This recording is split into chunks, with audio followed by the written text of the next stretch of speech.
What up, what up, what up? Welcome to another episode of New Orleans Basketball and New Orleans Network podcast. As always, I am your host, Raphael Rattler, joined by my fellow middle brother, Garrick Rattler. What's popping with you, bro? What up, bro? Got my first taste of the carnival season. Went to a crew party, Yes, and then also sir. went to the Bacchus open house, and it was cool being around all the floats and the people in festive moods, especially with how the Pelicans are playing. So it's good to see people in the city, still being happy and finding joy as the Pelicans kind of figure out what's going on right now. But how's everything on your end, man? Everything is blessed. I'm just trying to make it through January and get to February, just like the Pelicans. So, with that being said, before we get too far into the show, make sure you guys follow us on X, on Twitter, on IG, on TikTok. That's No Basketball, No E. Make sure you're liking the episode below and make sure you're subscribing to the channel. First off, hey, shout out to Patrick Mahomes going to another Super Bowl.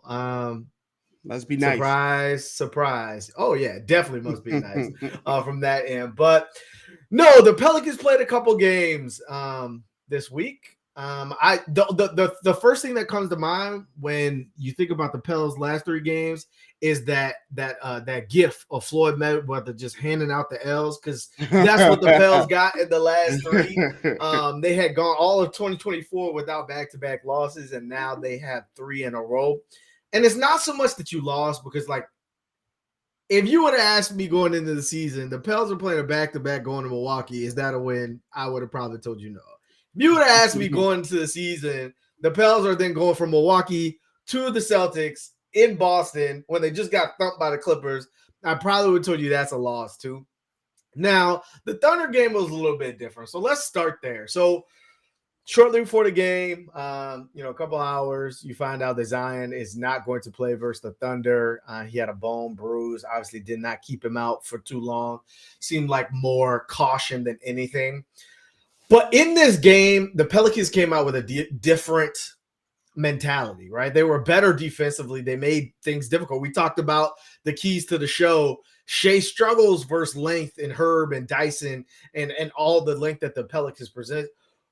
But coming off the franchise record of points in the game and assists in the game and threes in the game and everything in the game, the Pels score 83 points because no one can find the bottom of the net because Zion is not on the floor. So what did you see from that Thunder game? Because it wasn't effort this time. It was more just inability to score. And like Brandon Ingram only took 9 shots, and like there was a lot of turnovers. So like, what was your takeaway from that, Al?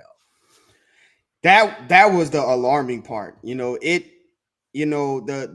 Brandon Ingram 9 shots was the one thing for me that was alarming, because Brandon Ingram has had this fluctuating season, right, where he was shooting a lot at the beginning of the season. It seemed like he was trying to like remind people who he was after the FIBA showing, and was trying his hardest to kind of prove to everybody who he was. And then he kind of, the meeting happened, and he kind of started to get into playmaking mode, right? He hit his career high in assists and this season, and he had a couple of games where he had like 7 assists, and it was the everybody eat whack-a-mole offense.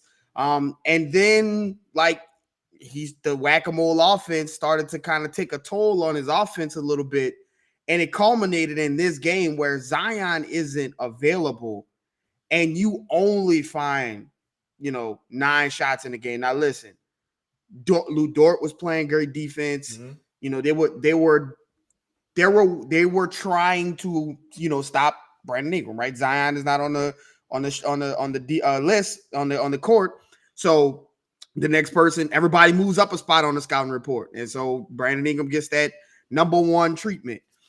But you still have to find a way when your team is struggling and your team can't find a bucket, and you're walking around averaging 22, 25 at points, 26 at points in your career.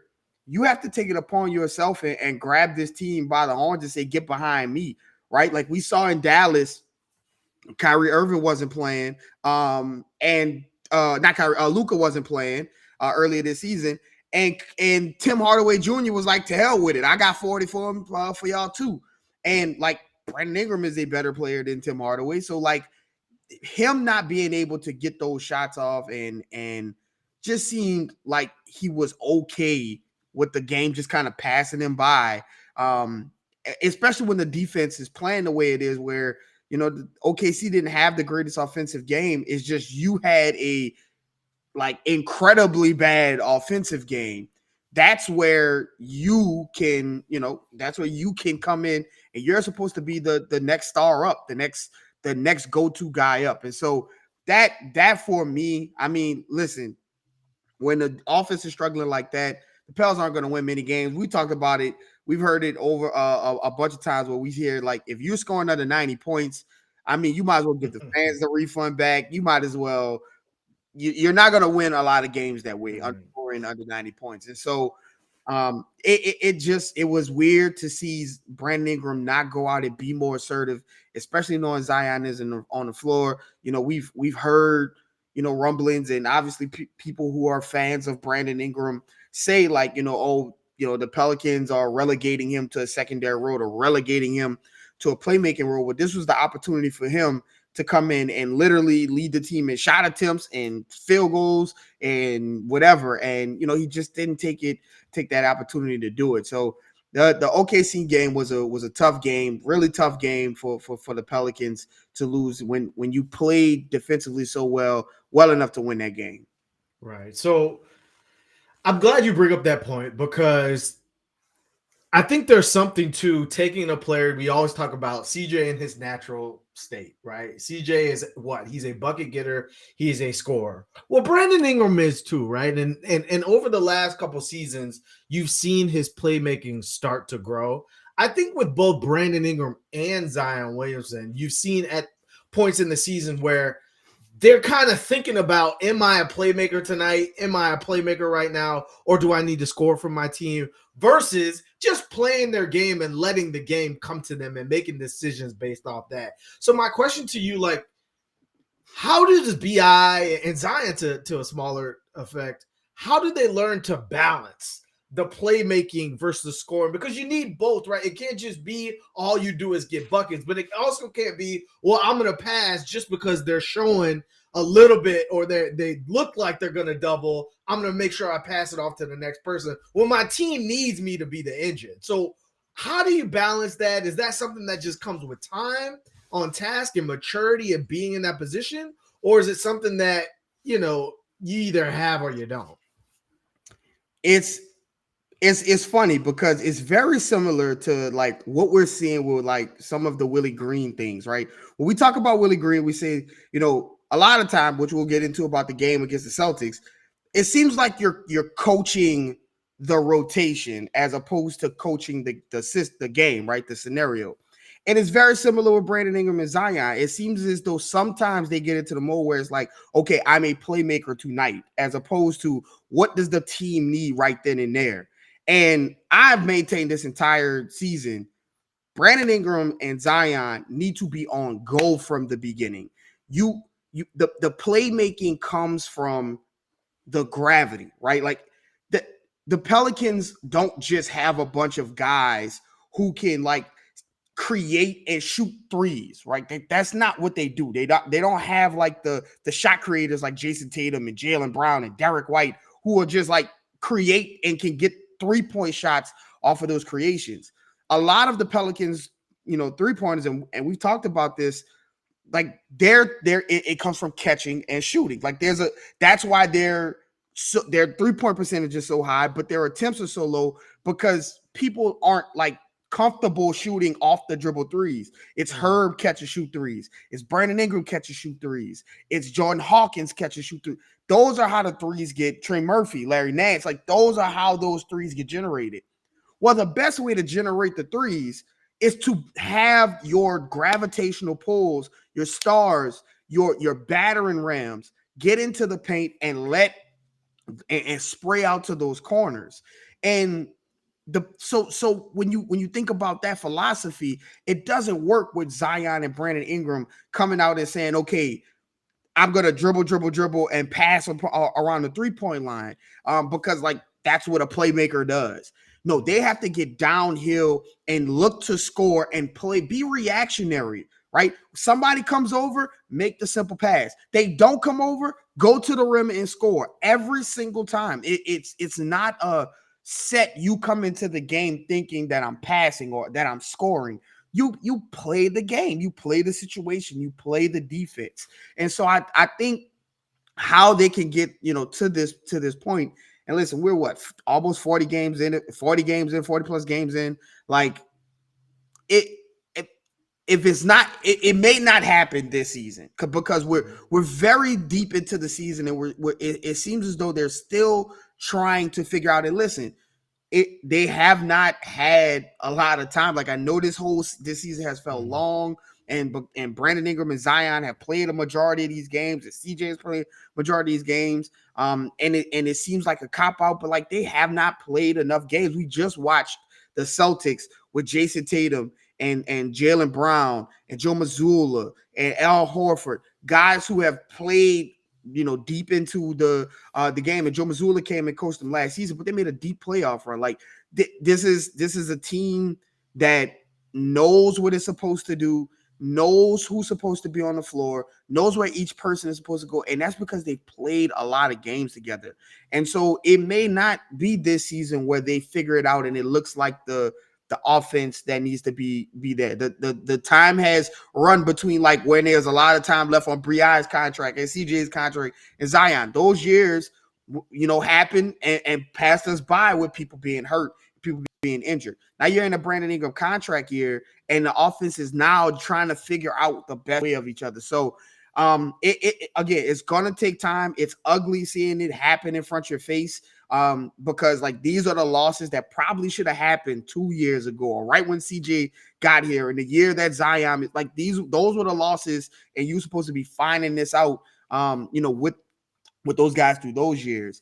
But now you're seeing it, and it's happening in front, and it's ugly. But they just have to continue to figure it out, continue to play and learn from these mistakes, right? We saw them go to the mismatch hunt in this game. We'll get into the Celtics game. But, like, that is the offense that has to happen all throughout the game. They have to find those mismatches and go and play reactionary off that, and not just push into a scoring mentality or pass into a playmaking mentality. Right. I don't know if I necessarily agree that, like, it won't happen this. I'm not saying the Pelicans are going to win the championship or anything like that, but you're right. Like, there are no teams in the history of the NBA that went through no adversity, that didn't lose games, that didn't get blown out, that didn't find ways to struggle, didn't find ways to win, didn't win inconsistently. Like, everyone kind of has similar journeys from that step. Even the Heat, who at the time, like, assembled 3 of the best players in the league in their primes, went through some of that together as well. And they were way into the league at that point. I think the regular season, and I think I was talking to somebody on Twitter a couple of weeks ago, and I'm like, there's going to be some bad losses. There's going to be some close losses, because that's what happens when you don't really know your team. And so for a team trying to make a push, trying to continually build on something, I think you have to use the regular season and the learning lessons that come with it to then grow and develop as the season goes on. Like, we talk about, there's still 40 games, like, there's still 35 games left in the season. Like, there's going to be more wins, there's going to be more loss, but, like, getting up and down for every single loss doesn't really do anything. You kind of have to look at the totality and see what trajectory are people growing on. Like, are they generally getting better? Are they figuring things out? Are they stacking chips? Are they stacking things together? Or is it like this thing all the time and there's no consistency, there's no identity? So you go from that loss versus the Thunder into where you played good defensively, into a game versus the Bucks where you played no defense at all. Like, we talk about the Jekyll and Hyde of this team. Well, BI came out aggressive in this one. He finally got going. He had been in a little bit of a slump. He has a triple W. You're like, oh, okay, he's back, but then has like another down. And now you see him kind of come out and assert himself and come out and play the game naturally. So they're going toe-to-toe with the Bucks from an offensive standpoint. But again, the Bucks are like one of the best offensive units in the history of the NBA. Trying to beat the Bucks by outscoring the Bucks is not, just like versus the Suns. It's not going to end well for you. That's not the strength of this team, right? And so in this game, you saw no defense. Like a lot of times, there were just guys just wide open because like the zone was like a boxing one or like a 1-3-1 or like a 2-3 zone in the rec in 2K. Like I don't really know what they were running. I don't know if the Pelicans knew where they were running because guys were just wide open and they would look and be like, oh, no one's guarding me. And they were splashing threes back. There was no connectivity. There was no rotations. Like the defense just looked confused altogether. And so what takeaways, if any, do you think it was a back-to-back versus a really good team? Or do you think the Bucks are kind of built to make things difficult on Zion? Like if there's a team in the league, it would be the Bucks from that standpoint. And even with Zion's return, the Pels just never were really in this one. Yeah, I think it's a little bit of both. Like Milwaukee is one of the most ridiculous offensive teams we've ever seen between Dame and Giannis, and Brook Lopez. Like those guys they rain threes, and they beat you up in the paint, and it's just tough to like play that. And Giannis is a one-of-one freak of nature, and I think that team is literally the perfect team to beat the Pelicans, because like they have firepower from the outside in Dame, and Malik Beasley and Brook Lopez, and Brook Lopez was such a game changer for them because of his ability to stretch the floor. Yeah, to stretch the floor. Like he was so like his top of the key like bailout threes just were backbreakers for the Pelicans on every defensive position. And then the one thing that they have that hurts the Pelicans' best stoppers are like Dyson and Herb and and Jose. Like they all have like weird body dynamics, but none of them are like big. And so when you go out there with Dyson on Bobby Portis, that's going to be a problem. Like, but he has to be out there because Bobby Portis is their best, bench unit player. He comes in the game, they run the offense through him. There is no matchup for him because JV is too slow, Larry Nance is too small, Dyson is too small, Herb is too small, and like that's Bobby Portis. You throw Giannis in there, and he's another issue. And we talked about, I said this before the game. I said I would love to see Zion go out there and say, I have Giannis, because like it is my turn to make a statement.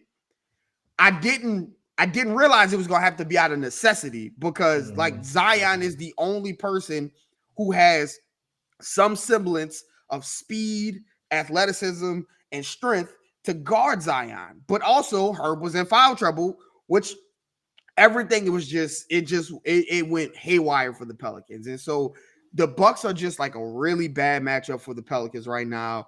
JV just cannot get out to Brook Lopez as well as help with Giannis, where you have to help with Giannis. It just was it's a bad matchup. And I think that these three games, right, the Thunder, the Bucks, the Celtics, could not have come at a worse time. Because they were back to back, and the Pelicans were kind of already, trying to figure some things out. They had that explosion against Utah, but like the tougher opponents they've been having, some issues with. But like they have beat some tougher opponents. Like they went to Minnesota and won. Like they got a game on Denver. Like they have wins over top tier teams, but as of recently, they've been losing against those top tier teams, and then you get these specific three teams, in a span of 4 nights, and it's just difficult. And the Bucks just made it difficult on them, top to front. I think the reason why the defense was so was so weird looking and so out of place is because they just could not problem solve the Bucks, and it just was a random assortment of this, go here, this, that, and when you have the guys with IQs like Dame and Giannis, like they're gonna beat you every time. I saw a play where they closed out to Dame, like there was the rotation scramble drill. They closed out to Dame. Dame pump fake. Dyson went flying. Dame took one step in, bounced past Giannis with a dunk, and it's just they problem solved every single thing that the Pelicans did, and it just was a bad night for the Pels. Right. So you go from a bad defense or bad offensive performance to a bad defensive performance to a bad closing performance in tonight's game versus the Celtics, where the Pelicans lose 112 to 118, led through 3 quarters, led through 3.5 quarters from that standpoint. But again, with this team, you don't want it to be close at the end because they haven't proven they can win in the clutch. So the Pels came out the aggressors, and from both sides, for the first time maybe in a while, you saw BI and Zion coming out trying to score, saying to hell with the fact that the Celtics are one of the top defenses in the league. You don't have anyone to stop Zion. And oh, by the way, you probably don't have anyone to stop Brandon Ingram either. Like, they were throwing Drew out there. They were throwing Al Horford out there. They were throwing poor O'Shea Brissett out there. They were throwing anyone, and they were trying to guard your yard without helping. Well, in the second half and in the fourth quarter, they figured out, oh, we need to help because we can't guard those guys one-on-one. And they slowly started to make a run. Now, again, you're going to look at the three-point line and say that's a differentiator because, again, the Pels catch and shoots didn't go in. The Celtics catch and shoots did go in. And just the night before when they lose to the Clippers, they didn't go in, right? And so the three ball is always going to be kind of the equalizer. And when you don't have it going, you know, it's hard to win versus a team scoring 2 when they're trading 3 on the other end. So what did you see from this game? There were a couple things that stood out to me, but I wanted to give you the floor first. Yeah, so this was a game, and nobody's gonna care because the Pelicans lost, but this was a really good game by the Pels. Well, 3 and 3/4 of a game by the Pels. Like, you saw a lot of what we've been begging for. Brandon Ingram and Zion kind of being aggressive at the same time, and what it was doing was opening shots up for Herb and for CJ and things like that. I think you saw some great defensive scramble drills all throughout the game. The Pelicans were helping the helper, right? When the helper went, which led to the extra pass because Boston is such a smart offensive team. Pels were crashing that pass, and that person was rotating back to the other side so that they could get back in position. It was really good rotations, really good things. And to go up to Boston, I think the Celtics have lost twice at home. I know for sure once, but I think they lost again at home. I mean that is the Clippers and the Nuggets. I think those were right. So that's right. They lost twice. So they lost twice at home, and like that's a great team. Like, that's the best team in the NBA. The fact that they have Drew Holiday as like the 4th or 5th best player on the floor at any point in time, because they have guys who are just, and like Porzingis didn't even play. Like, they just have an embarrassment of talent and riches. Their top 6 is probably the best in the NBA, and it's probably not close when you think about the talent that they have there. But to go up there and to play a game, 3 3/4 of a game where you played excellent. Like, they played excellent. They took all the punches that Boston threw, and they returned the punches. But as we've been talking about, when it's time to close the game, we did a whole podcast titled "Do the Pelicans Have a Closer?" When the game gets tight, it's hard for the Pelicans to generate offense because first of all, everything gets ratcheted up in intensity, but there just seems to be no direction when the game gets tight, and it happens over and over and over again. And one thing that I'm going to point out is that the fourth quarter rotations are just they leave a lot to be desired. Zion had a tremendous game all through. There was no answer for Zion the entire game. Even up in that fourth quarter, Zion was finding spots, finding rhythms. And then at about the 6-minute mark, you sit Zion down. No foul trouble. He's not hurt. It just seems as though that's a pre-scripted rotation. And I know it's a pre-scripted rotation because Zion came back like 30 seconds later. Like, literally, him and Herb checked in together to take Dyson and Larry Nance out the game like 30 seconds later. And I'm like, in that 30 seconds, Boston hit 2 shots. And I'm like, why? Why take him out of the game just to put him back 30 seconds in? Don't coach the rotation. Coach the situation. Zion is demanding double team after double team and is scoring at will. Don't take him out just because of a scheduled rotation. And so that there's a lot of things that the Pelicans need to figure out, work through, grow through, and learn in fourth quarters. But being put in disadvantageous positions by the head coach because of scripted rotations where this guy has to come out at this time because it's on the game plan. They just can't have that. As they're trying to figure this thing out, you can't have your best players on the bench, in times where they need to be on the floor. Right. There's a couple things. We've talked about there's too many games where, and I don't know if it's conditioning. I don't know if it's trying to make sure that you get through the season with your injury plagued stars. But like there's too many times where Zion's just sitting at the scorer's table for like minutes on minutes and you just watch the league go. Like there's been multiple games that way.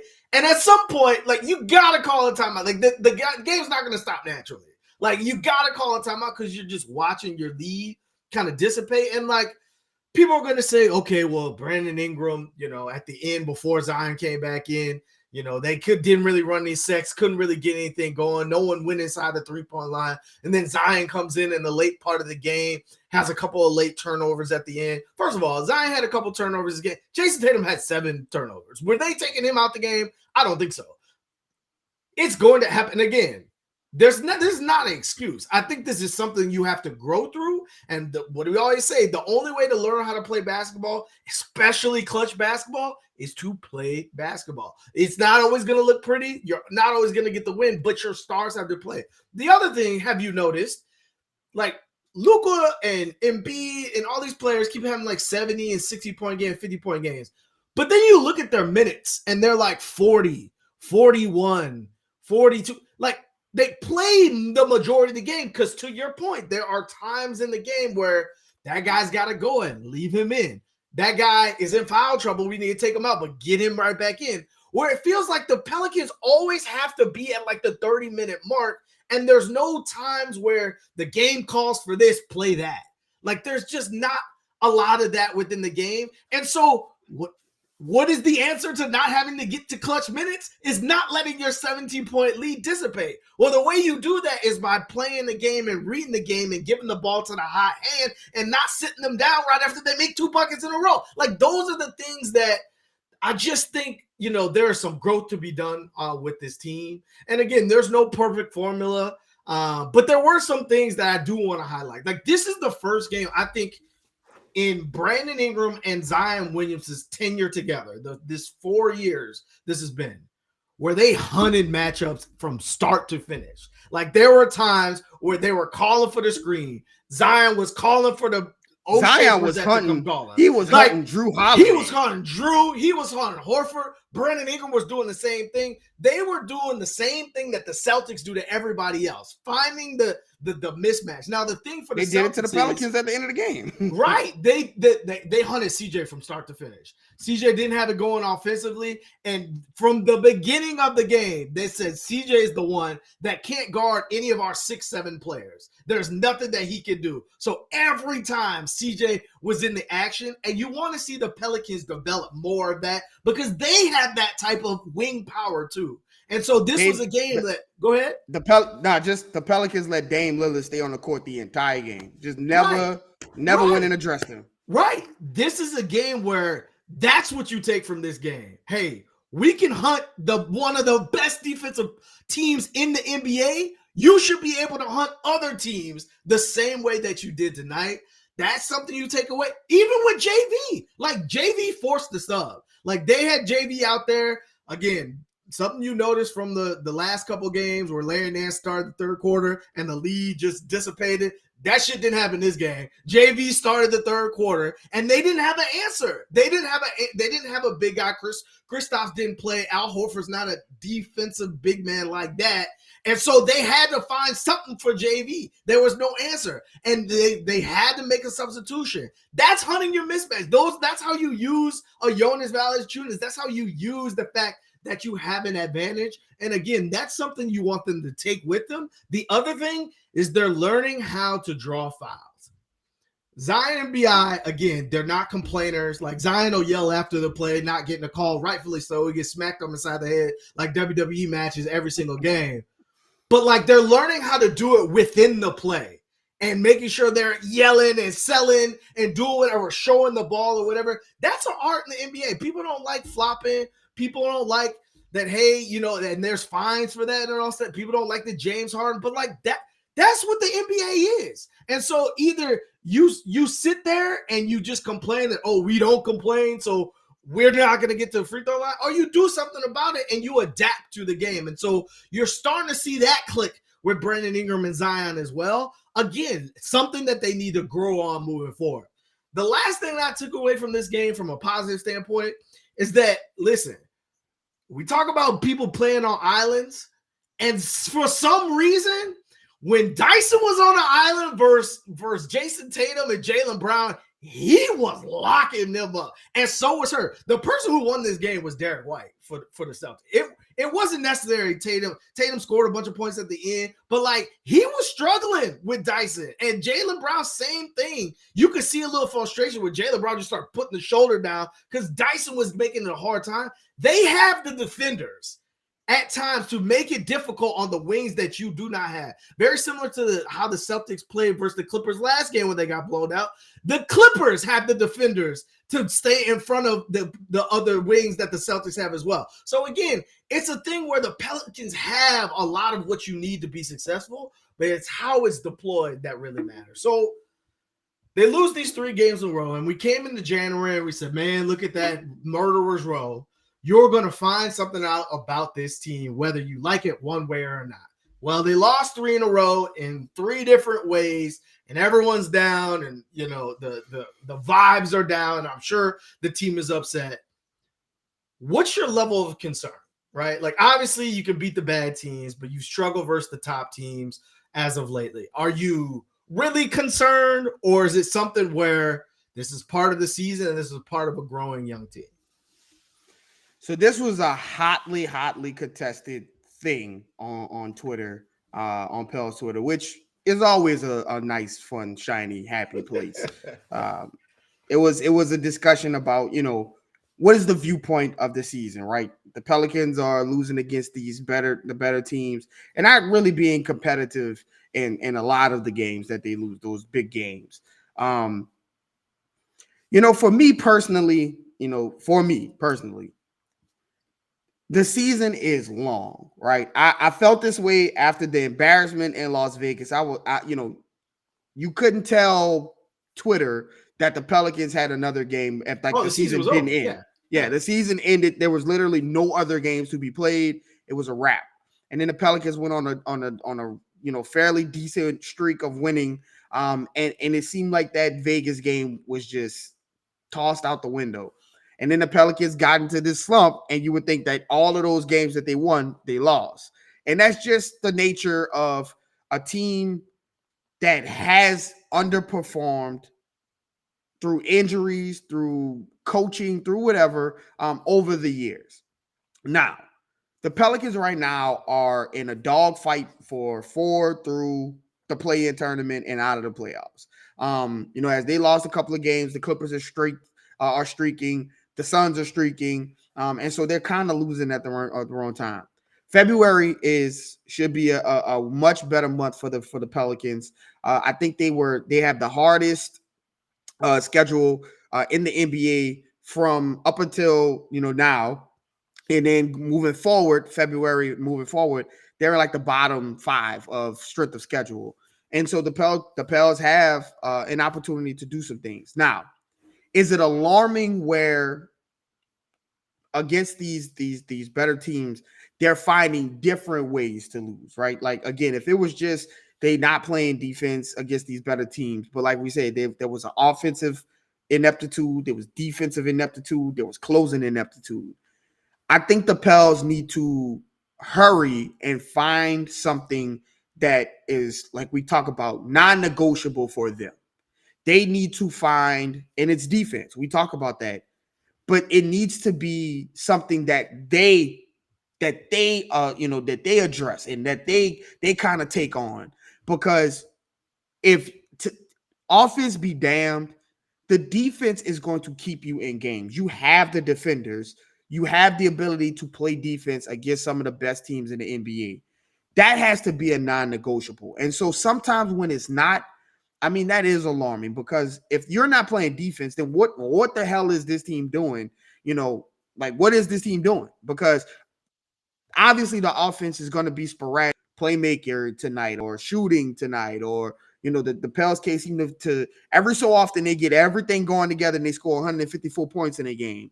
But so many times it's been, it remind me of Don't Be a Menace to South Central while drinking your juice in the hood. You got cereal and no milk. You got bread and no meat. You know what I'm saying? Like, you always got something, but you don't have the other thing. And I think that they need to find a non-negotiable where it's like, well, we're always gonna have this. There's other stuff might not happen, but we're gonna do this. This is against our religion not to do this. And so I'm not concerned, because I always felt as though a ceiling on, the ceiling for this Pelicans team is like a second round, maybe conference final, because Denver is so good. And I figured like the Clippers were eventually going to figure something out. I thought, Paul George and Kawhi. Yeah, like, and then they traded for James Harden. I was like, well, that's a good team. So I figured like a second round conference final. And I still feel like the Pelicans can do that. Like, I nothing has deterred me. This team is still in the mix amongst those teams. I know it felt like last year, but they have beat Minnesota. They have beat OKC. They have beat Denver this season. Like, they have beat the Clippers. Yeah. They have beat the Clippers. Like, they have beat them. I know it felt like last season. I know it felt like years ago, but like this current season, they have beat those teams. And so I still feel like, this team with some more, these guys playing together, it's so good to see these guys playing so many games together. I think having Zion for so many available games, I mean, that in of itself is a reason to celebrate. Like, it's something that you take for granted. It might be, what is it? Everybody's obsessed with mediocrity and accepting of mediocrity. But like, this guy has not played this many games ever in his career. And so now, or very few of them in the season in his career, like he's playing, he's available. And I think as they continue to play, you see Zion getting into better and better shape. The point Zion thing is starting to take more of defense effect. Looks better. Yeah, the defense looks better. Like, they still have opportunities to grow. February, again, should not be as tough as January. And so I still feel like this team can do some of the things that they want to do. And as they get back into kind of solidifying that 5, 6, 7, 4, 5, 6, 7 spot as February goes on, I think you'll start to see this team kind of get a little better. And you'll have an opportunity to play this exact same role of team at home, right? You get OKC, then Boston, then Milwaukee at the end of March, literally back to back to back. And so I think, let's see what the Pelicans look at that time, and see where the Pels are at point moment. But I am not overly concerned. I am not underly concerned. I am all right. This is where the Pelicans. I figure the Pelicans might be, as far as like record wise and as far as the totality of the season, and not just looking at this three game losing streak that they were currently on. Right. I think the expectations are high because at one point before Zion got hurt last year, the Pelicans were number one team in the West. Well, the NBA is very different from last. Like, the NBA is really good this year. Like, not all, the majority of the teams are really good this year. And the majority of the teams have been healthy this year too. That's the other part. Like, I'm not ready to put the Pelicans 6 foot deep into the grave because at this point last year, they were number one and they didn't make the playoffs. That means anything can happen with this many games left in the season. People get injured, people go on runs, people fire their coach. Like anything that can happen between now and then. What I'm more concerned about are the things that you mentioned. How do you establish who we are as a team? Like the Celtics know who they are. Like no matter what, they're gonna shoot threes. No matter what, they're gonna defend. And the only reason they got there is because years and years of heartbreak and things not going well. People saying Jaylen Brown can't dribble and Jason Tatum can't close. The same stuff happened when LeBron can't close when he first. Like all of those things happen. Whereas to your point, you haven't been able to do that with the Pelicans because their stars haven't been on the court. And so now you're trying to cram all that in with so much talent in a year where the NBA is so competitive and the product is so good that like you gotta bring it every night because the 10th place team could beat you if you're the second place team. Like OKC just lost to the Pistons. Like there's so much talent in the league. Anybody can catch anybody slipping. And so I think it's one of those things where how do you stack things? Like, okay, even though you may have lost, what do you take from the Celtics game that you're going to do better? Okay, even though you made a loss with the Bucks, you realize you didn't come with it from a defensive standpoint with the intensity you needed. So you came out in the Celtics game, even though you were traveling from Milwaukee to Boston with it on your mind that you're going to be better defensively. Like that, those are the things that you want to see teams stack and grow into. And yeah, you might play some powder puffs and you may play some people at the bottom league, but other teams play that too. You and I talk about it all the time. Every time I look up, somebody is playing the Trailblazers, the Spurs, the Wizards, somebody, the Pistons, somebody is playing them in the West, and the Pelicans are playing OKC. Like that's what it looks like. Eventually, the tide comes too. And so now is your time to build some momentum and build some of your identity of who you want to be, who your stars need to be on a night-to-night basis as you go to close out the season. So the Pels are in a rough stretch. Again, there's some light at the end of the tunnel. There's some easier games on the docket. But again, you got to bring your best every night.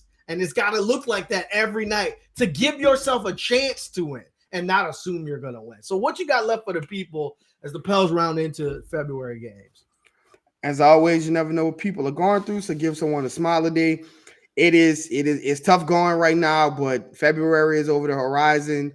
Pels have one more game in January, and then they kind of pivot into a time a part of the schedule where they should be able to right the ship and get some of these wins and get back in the standings where they were prior to running into this murderer's row of teams. And so we'll be covering it all. So as always, follow myself at Garrick_Rattler. Follow my brother at Raphael_Rattler. Follow the page at NO Basketball No E.